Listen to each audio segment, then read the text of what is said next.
बच्चों, आज हम पढ़ेंगे क्लास 7th हमारे अतीत का दूसरा चैप्टर नए राजा और उनके राज्य। आप ध्यान दें, हम आपको बताएंगे इस पाठ से संबंधित प्रश्नों के उत्तर, अभ्यास प्रश्न उत्तर। और सबसे पहले हम आपको बता रहे हैं पाठ में पूछे गए प्रश्न, यानी कि जो पाठ के बीच बीच में आपके प्रश्न हैं उनके उत्तर। पहला प्रश्न है आपके लिए, क्या आपके विचार से उस दौर में एक शासक बनने के लिए क्षत्रिय के रूप में पैदा होना महत्वपूर्ण था? और आप देखें, ये प्रश्न मिलेगा आपको अपने पाठ्य पुस्तक के पेज नंबर 17 पर, यानी कि 17 नंबर पेज पर आप देखें, वहाँ पर आपको इस प्रकार का एक प्रश्न मिलेगा पाठ के बीच में। इसका उत्तर क्या लिखेंगे आप? उत्तर लिखेंगे, हमारे विचार से उस दौर में एक शासक बनने के लिए क्षत्रिय के रूप में पैदा होना महत्वपूर्ण नहीं था। भारत के कई गैर क्षत्रिय शासक हुए, जिनमें कदम्ब, मयूर शर्मण और गुर्जर प्रतिहार हरिश्चंद्र ब्राह्मण थे, जिन्होंने अपने परंपरागत पेशे को छोड़कर शस्त्र को अपना लिया। इसके अतिरिक्त कई और भी शासक हुए जो क्षत्रिय नहीं थे, लेकिन उस दौर में भारत के अधिकांश शासक क्षत्रिय थे। समझ गए ना बच्चों आप? इस प्रकार से आप जो है पहले प्रश्न का उत्तर लिखेंगे। इसके बाद देखते हैं यहाँ पर दूसरा प्रश्न, और दूसरे प्रश्न में पूछा गया है, प्रशासन का यह रूप आज की व्यवस्था से किन मायनों में भिन्न था? और ये प्रश्न मिलेगा आपको पेज नंबर 18 पर। आप 18 नंबर पेज पर देखिए अपनी किताब के, वहाँ पर आपको ये प्रश्न मिलेगा। इस प्रश्न का उत्तर आप लिखेंगे। उत्तर लिखेंगे, मध्यकाल में भारत में राजतंत्र कायम था। राजतंत्र में शासक वंशानुगत हुआ करते थे, अर्थात राजा का पुत्र ही राजा होता था। लेकिन आज की प्रशासनिक व्यवस्था लोकतांत्रिक है, जिसमें जनता द्वारा चुने हुए प्रतिनिधि ही शासन करते हैं। जनता के चुने हुए प्रतिनिधि ही सरकार का गठन करते हैं। मध्यकाल में जनता किसी भी राजा का ना तो चुनाव कर सकती थी और ना ही उसे हटा सकती थी। तो समझ गए ना बच्चों आप किस प्रकार से आप उत्तर लिखेंगे? आज में और पुराने राजाओं में क्या अंतर था? उनके ज़माने में किस प्रकार से चुनाव नहीं हुआ करता था, बल्कि वंशानुगत जो है राजा बना करते थे। और आज के ज़माने में क्या होता है? मतदान होता है, जिसे आप मतदान के नाम से जानते हैं। चुनाव के द्वारा सरकार का गठन किया जाता है। इस प्रकार आप दूसरे प्रश्न का उत्तर लिखेंगे। इसके बाद बच्चों ध्यान दें, ये है आपका तीसरा प्रश्न, और यहाँ पर तीसरे प्रश्न में पूछा गया है, मानचित्र 1 को देखें और वे कारण बताइए जिनके चलते ये शासक कन्नौज और गंगा घाटी के ऊपर नियंत्रण चाहते थे। और ये प्रश्न आपको कहाँ मिलेगा बच्चों? ये प्रश्न मिलेगा आपको पेज नंबर 21 पर। आप देखें अपनी पाठ्य पुस्तक के पाठ के बीच में देखें, आप 21 नंबर पेज पे आपको ये प्रश्न दिखाई देगा। और इस प्रश्न का उत्तर आप क्या लिखेंगे? उत्तर लिखेंगे, 8वीं सदी से लेकर 12वीं सदी के पूर्वार्ध तक कन्नौज भारत का राजनीतिक शक्ति का केंद्र था। कन्नौज उत्तर भारत के मध्य में स्थित था, इसलिए गुर्जर प्रतिहार पाल वंश और राष्ट्रकूट वंश के राजाओं ने लंबे समय तक कन्नौज के लिए संघर्ष किया, जिससे इन शासकों का कन्नौज पर नियंत्रण कायम हो सके। चूँकि इस लंबी चली लड़ाई में 3 पक्ष थे, इसलिए इतिहासकारों ने प्रायः इसकी चर्चा त्रिपक्षीय संघर्ष के रूप में की है। समझ गए ना बच्चों आप किस प्रकार से आप इसका उत्तर लिखेंगे? ये है आपका तीसरा प्रश्न, और इस प्रकार से आप इसका उत्तर लिखेंगे। ये देखें इसका उत्तर। इसके बाद बच्चों आगे बात करते हैं यहाँ पर चौथा प्रश्न, और चौथा प्रश्न है, प्राचीन व मध्यकाल के राजाओं द्वारा कई तरह के दावे किए जाते थे। आपके विचार से ऐसे दावे उन्होंने क्यों किए होंगे? और आपको ये प्रश्न मिलेगा पेज नंबर 19, यानी कि 19 नंबर पेज पर। आप देखें अपनी पाठ्य पुस्तक के, वहाँ पर आपको ये प्रश्न मिलेगा। आप इसका उत्तर क्या लिखेंगे? उत्तर आप इस प्रकार से लिखेंगे जैसे आपको यहाँ पर बताया जा रहा है।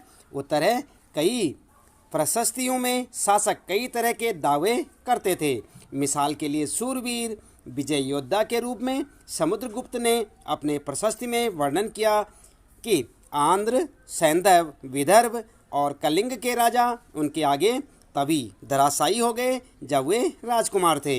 इस तरह के दावे शासक अपने आप को सम्मानित और गौरवान्वित करने के लिए करते थे। तो इस प्रकार से आप इस प्रश्न का उत्तर लिखेंगे। इसके बाद बच्चों आप ध्यान दें, ये है आपका 5वां प्रश्न।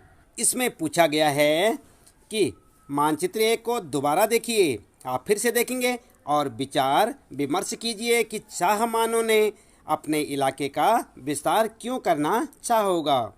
तो क्यों करना चाहोगा, आपको ये प्रश्न मिलेगा बच्चों। आप ध्यान दें, ये प्रश्न आपको मिलेगा पेज नंबर 21 यानी 21 नंबर पेज पर आप देखेंगे, आपको ये प्रश्न दिखाई देगा। इस प्रश्न का उत्तर आप किस प्रकार से लिखेंगे, चलिए यहाँ पर देखें। उत्तर होगा, चाहमान दिल्ली और अजमेर के आसपास के क्षेत्र पर शासन करते थे। उन्होंने पश्चिम और पूर्व की ओर अपने नियंत्रण क्षेत्र का विस्तार करना चाहा, जहां उन्हें गुजरात के चालुक्यों और पश्चिमी उत्तर प्रदेश के गहड़वालों से टक्कर लेनी पड़ी। चौहानों ने अपनी शक्ति को मजबूत करने के लिए और अपनी प्रतिष्ठा बढ़ाने के लिए अपने साम्राज्य में विस्तार करना चाहा। इस प्रकार से आप इस प्रश्न का उत्तर लिखेंगे। ध्यान दें बच्चों, ये है आपका 5वें प्रश्न का उत्तर। इसके बाद आइए देख लेते हैं अगला प्रश्न क्या पूछा गया है। आप देख रहे हैं यहाँ पर, यह है आपका 6वां प्रश्न। क्या आपको लगता है कि महिलाएं इन सभाओं में हिस्सेदारी करती थी? क्या आप समझते हैं कि समितियों के सदस्य के चुनाव के लिए लॉटरी का तरीका उपयोगी होता है? और ये प्रश्न मिलेगा बच्चों आपको 27 नंबर पेज पर। आप देखेंगे अपनी पाठ्य पुस्तक के 27 नंबर पेज पर आपको ऐसा प्रश्न देखने को मिलेगा। आप इसका उत्तर इस प्रकार से लिखेंगे। उत्तर लिखेंगे आप, महिलाओं का सभाओं में भाग लेने का प्रमाण इतिहास के किसी साक्ष्य में नहीं मिला है। चोल प्रशासन के कुछ समितियों में ही सदस्यों का चुनाव लॉटरी से किया जाता था, बाकी सदस्यों का चुनाव प्रशासनिक अधिकारियों द्वारा किया जाता था। कुछ समितियों के सदस्यों के चुनाव के लिए लॉटरी का तरीका सही है। तो आप देख रहे हैं बच्चों किस प्रकार से आप इस प्रश्न का उत्तर लिखेंगे। इसके बाद आइए देख लेते हैं, ये प्रश्न हैं आपके पाठ के अंत में पूछे गए प्रश्न हैं। आप देख सकते हैं यहाँ पर पाठ के अंत में पूछे गए प्रश्नों के उत्तर। तो यहाँ पर जो है प्रश्न है पाठ के अंत में, देखें आप जहाँ पर प्रश्न आपके शुरू होते हैं, फिर से याद करें। और सबसे पहला प्रश्न आपके लिए, जोड़ा बनाओ। तो किस प्रकार से यहाँ पर प्रश्न है, आप ध्यान दें।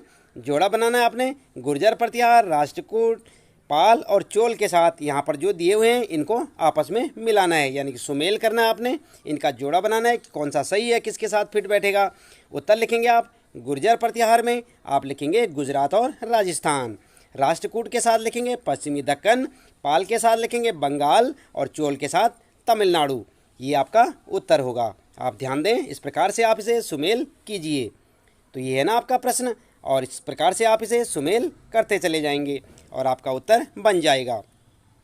इसके बाद बच्चों अगला प्रश्न है आपका, ये दूसरा प्रश्न है, त्रिपक्षीय संघर्ष में लगे तीनों पक्ष कौन कौन से थे? आपने पढ़ा था ना कि त्रिपक्षीय संघर्ष हुआ था, तो उसमें तीनों पक्ष कौन कौन से थे? तो उत्तर लिखेंगे आप, त्रिपक्षीय संघर्ष में लगे तीनों पक्ष, नंबर 1 गुर्जर प्रतिहार, नंबर 2 राष्ट्रकूट और नंबर 3 पाल। इस प्रकार से आप अपने प्रश्न का उत्तर देंगे।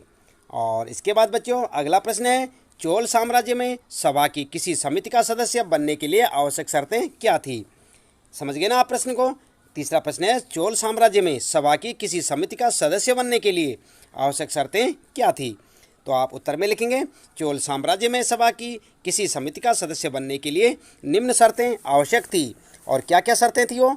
नंबर 1 आप देख सकते हैं यहाँ पर, नंबर 1 सभा की सदस्यता के लिए इच्छुक लोगों को ऐसी भूमि का स्वामी होना चाहिए जहाँ से भू राजस्व वसूला जाता है। और नंबर 2 लिखेंगे आप, उनके पास अपना घर होना चाहिए। नंबर 3 उनकी उम्र 35 से 70 के बीच होनी चाहिए। उन्हें वेदों का ज्ञान होना चाहिए। उन्हें ईमानदार होना चाहिए और उन्हें प्रशासनिक मामलों की अच्छी जानकारी होनी चाहिए। इस प्रकार से आप इस प्रश्न का उत्तर लिखेंगे। तो आप देख रहे हैं बच्चों यहाँ पर यह है तीसरा प्रश्न और इसका उत्तर ये है आपके लिए। इसके बाद बच्चों ध्यान दें, आप देखते हैं यहाँ पर चौथा प्रश्न, चाहमानों के नियंत्रण में आने वाले 2 प्रमुख नगर कौन से थे? और उत्तर लिखेंगे, चाहमानों के नियंत्रण में आने वाले नगर कौन कौन से थे बच्चों? उत्तर में आप देख सकते हैं यहाँ पर कौन कौन से नगर थे। Number 1 Kannauj, number 2 Banaras, number 3 Indraprastha, number 4 Prayag. तो इस प्रकार से आप इस प्रश्न का उत्तर लिखेंगे। और इसके बाद बच्चों अगला प्रश्न यहाँ पर आएगा, आइए समझें। आप देख रहे हैं यहाँ पर आइए समझें। आप अपनी पाठ्य पुस्तक में एक नज़र डालें, वहाँ पर आपको इस तरह का प्रश्न मिलेगा। और यहाँ पर ये 5वां प्रश्न है, राष्ट्रकूट कैसे शक्तिशाली बने? उत्तर लिखेंगे, राष्ट्रकूट शुरू में कर्नाटक के चालुक्य राजाओं के अधीन थे। 8वीं सदी के मध्य में एक राष्ट्रकूट शासक दंतीदुर्ग ने चालुक्यों की अधीनता से इनकार कर दिया। बाद में चालुक्यों को उसने हराया और अपनी सैनिक शक्ति में वृद्धि की। इस प्रकार से आप इस 5वें प्रश्न का उत्तर यहाँ से देखकर लिख सकते हैं। इसके बाद बच्चों छठा प्रश्न है, नए राजवंशों ने स्वीकृति हासिल करने के लिए क्या किया? तो यहाँ पर जो उत्तर क्या लिखेंगे आप, नए राजवंशों ने स्वीकृति हासिल करने के लिए निम्नलिखित कार्य किए। और क्या क्या कार्य किए आइए यहाँ पर जान लेते हैं। पहला कार्य किया, राजा लोग नए राजवंशों को अपने मातहत या सामंत के रूप में मान्यता देते थे। नंबर दूसरा कार्य, अधिक सत्ता और संपदा हासिल करने पर सामंत अपने आप को महासामंत, महामंडलेश्वर इत्यादि घोषित कर देते थे। नंबर तीसरा, कभी कभी वे अपने स्वामी के आधिपत्य से स्वतंत्र हो जाने का दावा भी करते थे। और नंबर चौथा, उद्यमी परिवारों के पुरुषों ने अपनी राजशाही कायम करने के लिए सैन्य कौशल का इस्तेमाल किया। इस प्रकार से आप ये पॉइंट लिखकर अपने प्रश्न का उत्तर दे सकते हैं। देख रहे हैं आप यहाँ पर, ये आपका छठा प्रश्न और ये है इसका उत्तर। इसके बाद बच्चों 7वां प्रश्न आप देख सकते हैं यहाँ पर। 7वां प्रश्न है, तमिल क्षेत्र में किस तरह की सिंचाई व्यवस्था का विकास हुआ? तो आप इसका उत्तर क्या लिखेंगे? उत्तर लिखेंगे, तमिल क्षेत्रों में सिंचाई व्यवस्था का विकास निम्न प्रकार से हुआ। और किस प्रकार से हुआ ये लिखेंगे आप पॉइंटों में। नंबर 1, प्राकृतिक झीलों से सिंचाई की व्यवस्था की गई। नंबर 2, अनेक नहरों को निर्मित किया गया। और तीसरा लिखेंगे, कई तालाबों और हौजों को निर्मित किया गया। नंबर 4, अनेक क्षेत्रों में नए कुएं खुदवाए गए। इस प्रकार से आप जो है इस प्रश्न का उत्तर लिख सकते हैं। 7वां प्रश्न है आपका ये, और इसका उत्तर इस प्रकार से यहाँ से देख के आप लिख सकते हैं। इसके बाद बच्चों 8वां प्रश्न है, चोल मंदिरों के साथ कौन कौन सी गतिविधियाँ जुड़ी हुई थी? तो आप पढ़ा होगा, आपने अपने पुस्तक में पढ़ा होगा, अपनी किताब में पढ़ा होगा कि चोल मंदिरों के साथ कौन कौन सी गतिविधियाँ जुड़ी थी। चलिए, आपको याद नहीं है, कोई बात नहीं, हम बता देते हैं। चोल मंदिरों के साथ निम्नलिखित गतिविधियाँ जुड़ी हुई थी। और कौन कौन सी जुड़ी हुई थी? नंबर 1, चोल मंदिर अक्सर अपने आसपास विकसित होने वाली बस्तियों के केंद्र बन गए। ठीक है ना बच्चों। और नंबर 2, ये शिल्प उत्पादन के केंद्र थे। इसके बाद नंबर 3 लिखेंगे आप, ये मंदिर शासकों और अन्य लोगों द्वारा दी गई भूमि से भी संपन्न हो गए थे। नंबर 4, मंदिर के लिए काम करने वालों में पुरोहित, मालाकार क्या होता है? गार्डनर जिसे कहते हैं, माली और बावर्ची, मेहतर, संगीतकार, नर्तक आदि इत्यादि प्रमुख थे। और उसके बाद बच्चों 5वां पॉइंट लिखेंगे आप, मंदिर सिर्फ पूजा पाठ आराधना का ही केंद्र नहीं थे, बल्कि आर्थिक, सामाजिक और सांस्कृतिक जीवन के केंद्र भी थे। इस प्रकार आप इस 8वें प्रश्न का उत्तर लिखेंगे। ये है आपका 8वां प्रश्न और ये है इसका उत्तर। इसके बाद बच्चों चलिए देख लेते हैं आगे 9वां प्रश्न, और ये प्रश्न मिलेगा आपको, आइए विचार करें। देख रहे हैं ना आप यहाँ पर, अपनी पाठ्य पुस्तक में देखें और आप भी विचार करें। 9वां प्रश्न है, मानचित्र 1 को दोबारा देखें और तलाश करें कि जिस प्रांत में आप रहते हैं उसमें कोई पुरानी राजशाहियाँ यानी राजाओं के राज्य भी थे या नहीं। तो उत्तर में आप क्या लिखेंगे? इस 9वें प्रश्न का उत्तर लिखेंगे आप, मानचित्र 1 का अध्ययन करने से ज्ञात होता है कि जिस राज्य में हम रहते हैं वहाँ इंद्रप्रस्थ नामक राजशाही स्थापित थी, जिसे हम दिल्ली के नाम से जानते हैं। इस प्रकार आप उत्तर लिख सकते हैं। इसके अतिरिक्त अन्य राजशाही और वर्तमान प्रांत का नाम इस प्रकार से है, जो कि आप यहाँ पर से लिख सकते हैं। जैसे कि आप देख सकते हैं यहाँ पर राजशाही और यहाँ पर वर्तमान प्रांत का नाम। तो गुर्जर प्रतिहार गुजरात, पश्चिम मध्य प्रदेश, और पाल बंगाल बिहार, उत्कल उड़ीसा, और पूर्वी चालुक्य आंध्र प्रदेश, और राष्ट्रकूट महाराष्ट्र, उत्तरी कर्नाटका, चोल के लिए तमिलनाडु, चेर केरल, और इसी प्रकार पांड्या के लिए दक्षिणी तमिलनाडु। तो इस प्रकार से आप इसको भी लिखें साथ साथ। ये आपका थोड़ा लंबा प्रश्न का उत्तर हो जाएगा। तो 9वें प्रश्न का उत्तर आप इस प्रकार से ध्यान से लिखें और इन्हें याद भी करें। इसके बाद बच्चों अगला प्रश्न है 10वां, जिस तरह के पंचायती चुनाव हम आज देखते हैं उनसे उत्तर मेरू के चुनाव किस तरह से अलग थे। तो उत्तर में क्या लिखेंगे आप 10वें प्रश्न का, वर्तमान समय के पंचायत चुनाव उत्तर मेरू के चुनाव में अंतर। और क्या अंतर था, यहाँ पर आप इस प्रकार से एक टेबल बना सकते हैं और टेबल में दोनों की बातें अलग अलग लिख सकते हैं। वर्तमान समय में पंचायत चुनाव और उत्तर मेरू के चुनाव।